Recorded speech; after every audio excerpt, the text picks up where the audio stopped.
தங்களை புத்திசாலிகளை நினைத்து கொண்டு மொக்க வாங்குறத பொழப்பா வச்சுட்டு பாஜக மட்டும் அது நிர்வாகிகள் எல்லாருமே செய்வாங்க. கொஞ்சமா கூச்சம் இல்லாம அவருடைய அறிப்புக்கு பாத்தீங்கன்னா நடிகை சுமலதாவுடைய இடுப்பத்தட அவங்க ஏதோ கோபமா சொல்ல உடனடியாக கையை எடுத்தாரு. இந்த come from the good sanskar அப்படின்னு சொன்னீங்க, ரேப் பண்றவங்கள குட் சன்ஸ்கார்ல வரான் அப்படின்னு சொல்லிட்டு கூச்சமே இல்லாம அவர்களை விடுதலை செய்ய வச்சு கோயிலுக்குள்ளேயே ஒரு 8 வயது சிறுமியை பாலியல் வன்கொடுமை செய்த அந்த அயோக்கிய நாய்களுக்கு ஆதரவாக KT ராகவன் பூஜை அறையில முன்னாடி செய்த அந்த சில்மிச காரியங்களுக்கு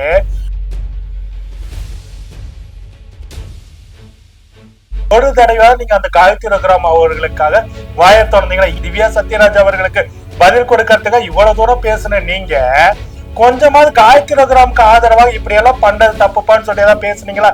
திராவிட இயக்கங்கள் தான் திருக்குறளை எல்லா இடங்களுக்கும் சாமானிய மக்களுக்கும் கொண்டு போய் சேர்த்தது இல்லாம உங்களுடைய பார்ப்பனை கூட்டம் என்ன பண்ணுச்சு? திருக்குறளை முற்றுமாக அழிப்பதற்கான எல்லா வேலையும் செஞ்சாங்க. திருக்குறளை முடித்து கட்டுவதற்கு அத்தனை விதமான அயோக்கியத்தனமான நாதாரித்தனமான வேலைகளும் செய்த போது பார்ப்பனர்கள் அழிக்க நினைத்த திருக்குறளை மீட்டு வைத்து இன்னைக்கு எல்லார் கையிலும் புழங்குவதற்கான எல்லிஸ் பிரபு அவர்கள் தான். திருக்குறளை ஒன்றிய பிரதமர் நரேந்திரா 18 மொழிகள்ல மொழிபெயர்த்துட்டாரு. 18 மொழிகள்ல மொழிபெயர்த்துட்டா சரி, அதுக்கு முன்னாடி திருக்குறளை பல பேர் பல மொழிகளை இது பண்ணிட்டாங்க. அதான் ஒன்றிய பிரதமர் நரேந்திரா வந்ததுக்கு அப்புறம் திருக்குறள் உலகம் முழுக்க பரவுச்சுன்னு சொல்லிட்டு இருக்க. உங்களுடைய கூமுட்டத்தனத்துக்கு வேணா உங்களுடைய கூமுட்டத்தனமான உருட்டுகள் எல்லாம் பொத்திக்கிட்டு உங்களுடைய சர்க்கிளோட வச்சுக்கோங்க.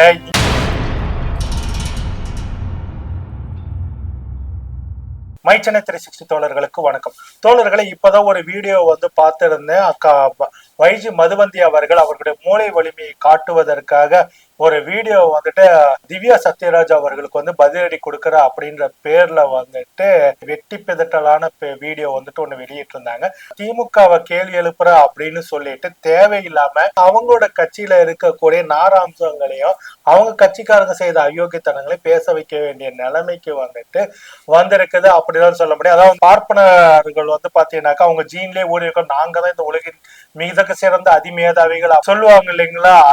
அதுக்குதான் அம்பேத்கர் அவர்கள் சொல்ல பார்ப்பனர்கள் படிப்பாளிகளாக இருப்பாங்க, ஆனா புத்திசாலிகளா இருக்க மாட்டாங்கன்னு சொல்லி புரட்சியாளர் அம்பேத்கர் சொல்லுவாரு. அது போல இவங்க தங்களை புத்திசாலிகளை நினைத்து கொண்டு மொக்க வாங்குறத பொழப்பா வச்சுட்டு இப்போ பாத்தீங்கன்னாக்கா சோசியல் மீடியா அந்த கமெண்ட் செக்ஷன்ல பார்த்தீங்கன்னா கழுவி ஊத்திட்டு இருக்காங்க அப்படின்னு சொல்ல முடியும்.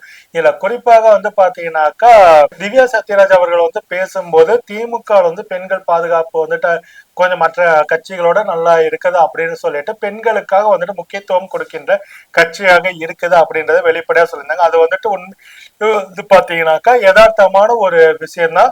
மற்ற கட்சிகளை விட திமுக பெண்களுக்கான பாதுகாப்பு இருக்கதா செய்யுது. ஏன்னா அது குறிப்பாக பாஜகவை விட திமுக பெண்களுக்கான பாதுகாப்பு ரொம்ப சேஃபா தான் இருக்கு அப்படின்றத இங்க கலை யதார்த்தமா இருக்கு.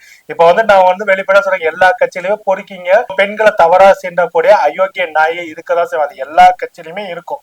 ஆனா பாஜக மட்டும் அது நிர்வாகிகள் எல்லாருமே செய்வாங்க. கட்சி தலைவர் நிர்வாகிகள் வரைக்கும் எல்லாமே பெண்களை தவறா பேசக்கூடியதா. இப்ப திமுக பாத்தீங்கன்னாக்கா இவங்களே சொல்லியிருக்காங்க. அக்கா கனிமொழி அவர்கள் கூட்டத்துல பாத்தீங்கன்னா ஒரு பெண் போலீஸ்க்கே பாலியல் சீண்டல் நடந்தது அப்படின்னு சொல்லியிருந்தாங்க. சம்பந்தப்பட்ட அந்த குற்றவாளிகளை உடனே கட்சி ரீதியாகவும் தூக்கி வெளியே போட்டுட்டு காவல்துறை ரீதியாகவும் அவர்கள் மேல நடவடிக்கை எடுத்திருக்க திமுக அப்படின்றது யதார்த்தமா இருக்கு. ஆனா அக்கா மதுவந்தி அவர்கள் இத சொல்றதுக்கு முன்னாடி இவங்க கட்சியில இருக்கவங்களோட யோகியதை என்னன்னு முதல்ல தெரிஞ்சுக்கணும். இவங்க கட்சியில எடியூரப்பா அவர்கள் இருக்காங்க இல்லைங்களா, அவங்க பொது வெளியில நடிகை சுமலதாவுடைய இடுப்பு தடவுனாங்க. ஒரு பொது இடத்துல மீடியால எல்லாரும் இருக்காங்க, ஆனா கொஞ்சமா கூச்சம் இல்லாம அவருடைய அறிப்புக்கு பாத்தீங்கன்னா நடிகை சுமலதாவுடைய இடுப்பு தடவை அவங்க ஏதோ கோபமா சொல்ல உடனடியாக கையை எடுத்தாரு. அந்த லட்சணத்துல இருக்குது உங்க கட்சி.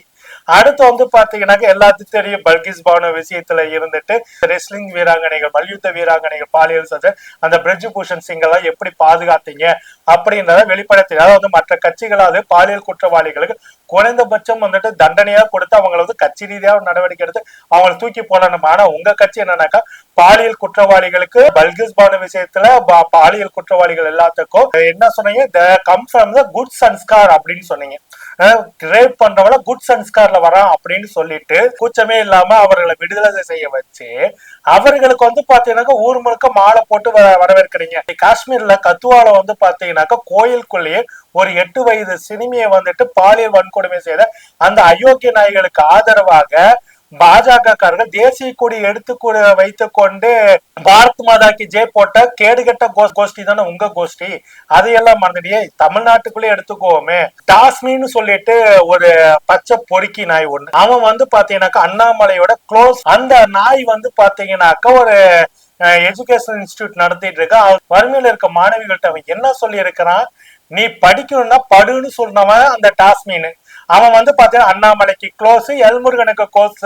இதெல்லாம் உங்களுக்கு தெரியாதா? இத வந்து பாத்தீங்கன்னாக்கா பெரிய பிரச்சனையாகி அந்த மாணவிகள்லாம் சேர்ந்து போராட்டம் பண்ணதுக்கு அப்புறமேட்டு அவனை கைது செய்து உள்ள வச்சு தண்டனை வாங்கி கொடுக்கலான்னு பார்த்தா டாஸ்மினுக்கு ஆதரவாக பாஜகவுடைய அட்வொகேட் டீம் வந்துட்டு செயல்பட்டு இருக்குது மறைமுகமாக அப்படின்றது வெளிப்படையா தெரிஞ்ச ஒரு விஷயம். வேட் கழிவரதன் அவன் மேல எவ்வளவு பெரிய பாலியல் புகார்கள் வந்துட்டு எழுந்தது. விழுப்புரத்துல வேட் கழிவரதன் மேல என்ன நடவடிக்கை எடுத்தீங்க?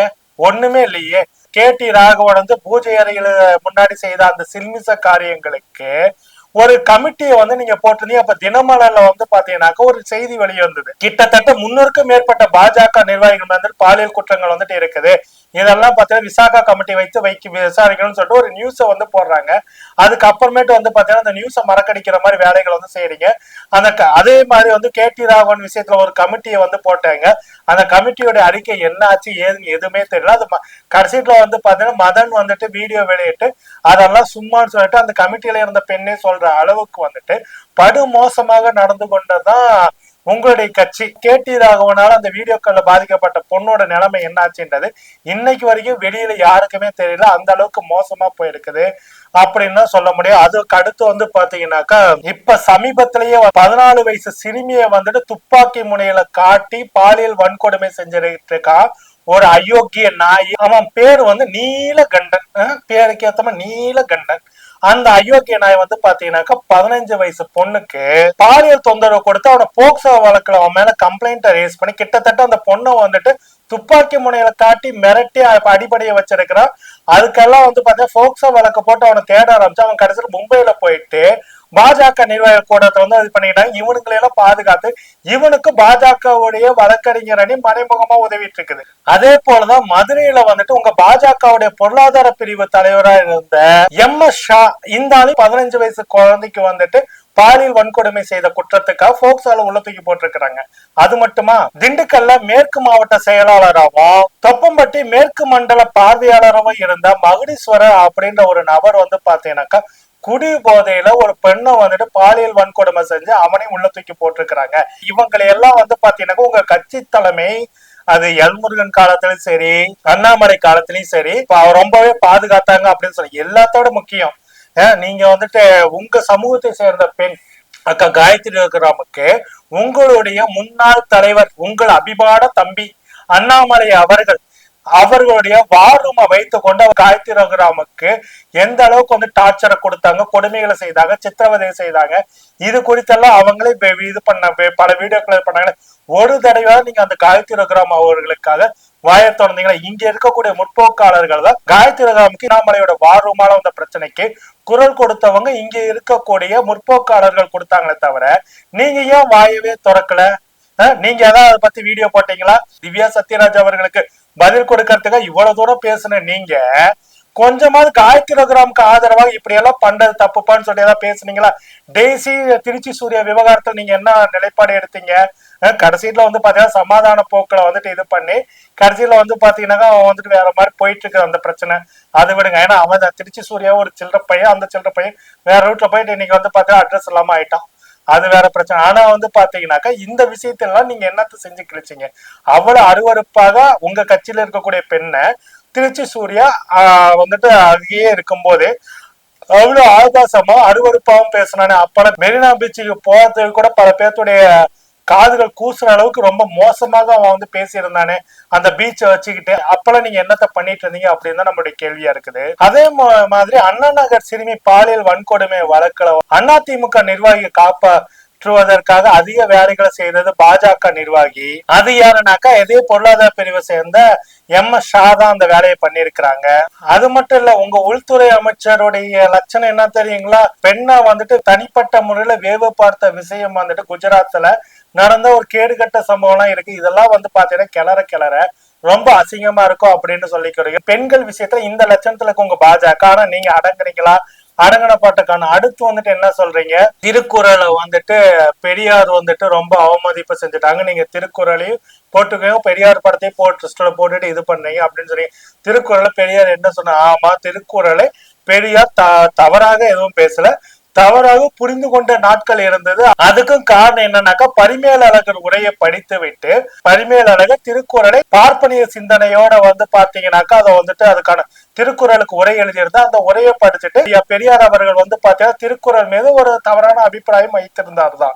அதுல எந்த ஒரு மாற்று கருத்துல, ஆனா நீங்க சொன்ன மாதிரி எந்த ஒரு விமர்சனமும் வைக்க கிடையாது. நீங்க சொன்ன விமர்சனம் வந்துட்டு எதுக்காக நீங்க சொன்ன விமர்சனத்தை அப்படியே மாத்தி போடுறீங்க. அவர் திருக்குறளை வந்து மதத்தோட ஒப்பிட கிடையாது. என்ன சொன்னாங்கன்னாக்கா, ஐயா நீங்க தான் கடவுள் இல்லைன்றீங்க, மதங்கள்லாம் வேண்டாம்னு சொல்லி அப்ப நீங்களே ஒரு மதத்தை உருவாக்குங்க அப்படின்னு சொல்றதுக்குதான் ஐயா திருவள்ளுவர் அவர் வந்துட்டு என்ன சொன்னாருனாக்கா, ஏப்ப நான் வீட்டுல இருக்க அசிங்கத்தை தூக்கி போடுங்கன்னு சொன்னா நீங்க அதுக்கு மேல இன்னொரு அசிங்கத்தை கொண்டாந்து வைங்கன்னு சொல்றீங்க அப்படின்ற மாதிரி சொல்லி இருந்தாரு. தவிர மத்தபடி வந்துட்டு திருக்குறளை அவர் சொல்ல கிடையாது. திருக்குறளை பத்தி ஆரம்பத்தில் தவறாக புரிந்து கொண்டால் அதுக்கு அப்புறமேட்டு மறைமலை அடிகளார் போன்ற தமிழாய்ந்த நல்லோர்களுடைய பேச்சை கேட்டுக்கிட்டு அதுக்கு அப்புறமேட்டு திருக்குறளுடைய உண்மையான உரையை படித்ததுக்கு அப்புறமேட்டு திருக்குறளுக்கு மாநாடு நடத்தினாரு. அதே சமயத்துல வந்து பாத்தீங்கன்னா திருக்குறளை ஒவ்வொரு இடத்த கொண்டு போய் சேர்த்தணும் அப்படின்றது அந்த காலத்துல திருக்குறள் புத்தகத்தை வெறும் 8 அணாவுக்கு 48 பைசாவுக்கு வந்து பாத்தீங்கன்னாக்கா திருக்குறள் புத்தகங்கள் எல்லாத்துக்கும் போய் சேரணும்னு சொல்லிட்டு அந்த புத்தக விற்பனை வந்து நமக்கு லாபம் இல்லைன்னா படம் அந்த இது வந்துட்டு புத்தகம் வந்துட்டு எல்லோரு கைக்கும் போகணும்னு சொல்லிட்டு மிக குறைந்த விலையில அந்த புத்தகத்தை கொடுத்தவர் தான் ஐயா பெரியார் அவர்கள். திருக்குறளை வந்துட்டு அந்த அளவு கொண்டு போய் சேர்த்த திராவிட இயக்கங்கள் தான் திருக்குறளை எல்லா இடங்களுக்கும் சாமானிய மக்களுக்கும் கொண்டு போய் சேர்த்தது இல்லாம பள்ளிகளில் திராவிட இயக்கம் திருக்குறளை வைப்பதற்கு முக்கியமான காரணமாகவே இருந்தது. ஆனா உங்களுடைய பார்ப்பனை கூட்டம் என்ன பண்ணுச்சு? திருக்குறளை முற்றுமாக அழிப்பதற்கான எல்லா வேலையும் செஞ்சாங்க. குறிப்பாக வந்து பாத்தீங்கன்னாக்கா திருக்குறளை வந்துட்டு ஐயா எல்லிஸ் பிரபு அவர்கள் தான் அச்சிடுறாரு. அவருக்கு அந்த புத்தகம் எப்படி கிடைக்குதுனாக்கா அயோத்திதாச பண்டிதர் ஆகியோடைய அப்பா ஐயா கந்தப்பன் அவர்கள்ட்ட வந்துட்டு பல ஓலைச்சுவடைகள் இருக்கு. அந்த ஓலைச்சுவடைகள்ல திருக்குறள் சம்பந்தப்பட்ட ஓலைச்சுவடைகளை கொண்டு போயிட்டு ஐயா எல்லிஸ் பிரபு கிட்ட வந்து கொடுக்கிறாரு. எல்லிஸ் பிரபு வந்து பாத்தீங்கன்னாக்கா இதை பத்தி ஆய்வு செய்யுங்க அப்படின்னு சொல்லிட்டு சொன்ன போது அவரோட இருந்த பார்ப்பனை அதை படிச்சு பார்த்துட்டு இல்ல இதெல்லாம் தங்களுடைய சித்தாந்தத்துக்கு எதிரான விஷயமா இருக்குது அப்படின்னு சொல்லிட்டு திருக்குறளை முடித்து கட்டுவதற்கு அத்தனை விதமான அயோக்கியத்தனமான நாதாரித்தனமான வேலைகள் செய்த போது எல்லிஸ் பிரபு இந்த பாப்பானுங்க வந்துட்டு அவ்வளவு நல்லவனுங்களை இவனை இவ்வளவு டீப்பா இறக்குறானுங்கனாக்கா ஏதோ இதுல விஷயம் இருக்க மாட்டேங்குதுன்னு சொல்லிட்டு வேற சில தமிழ் அறிஞர்களை கூட்டிட்டு போயிட்டு அந்த திருக்குறள் ஓலைச்சுவடை கொடுத்து படிச்சு பார்க்கும்போது இந்த புத்தகத்தை வந்து வெளியிட்டே ஆகணும் அப்படின்னு சொல்லி அவர்களா சொன்னதுக்கு அப்புறமேட்டா ஐயா எல்லிஸ் பிரபு அவர்கள் திருக்குறளை வந்துட்டு வெளியிடுறாரு. அச்சிட்டு வெளியிட்டு கொண்டு வந்து இன்னைக்கு அதான் வந்து பாத்தீங்கன்னா அந்த பார்ப்பனர்கள் அழித்து ஒழிக்க நினைத்த அந்த திருக்குறளை மீட்டு உருவாக்கி இன்னைக்கு தமிழர்களுக்கு மட்டும் இல்லாம உலக அளவு கொண்டு போய் சேர்வதற்கு முக்கிய காரணமாக இருந்த ஒரு எல்லிஸ் அப்படின்ற ஒரு ஆங்கிலேயர் பார்ப்பனர்கள் அழிக்க நினைத்த திருக்குறளை மீட்டு வைத்து இன்னைக்கு எல்லார் கையிலும் புழங்குறதுக்கான எல்லிஸ் பிரபு அவர்கள் தான். அதை வந்து புரிந்து கொள்ள வேண்டும்.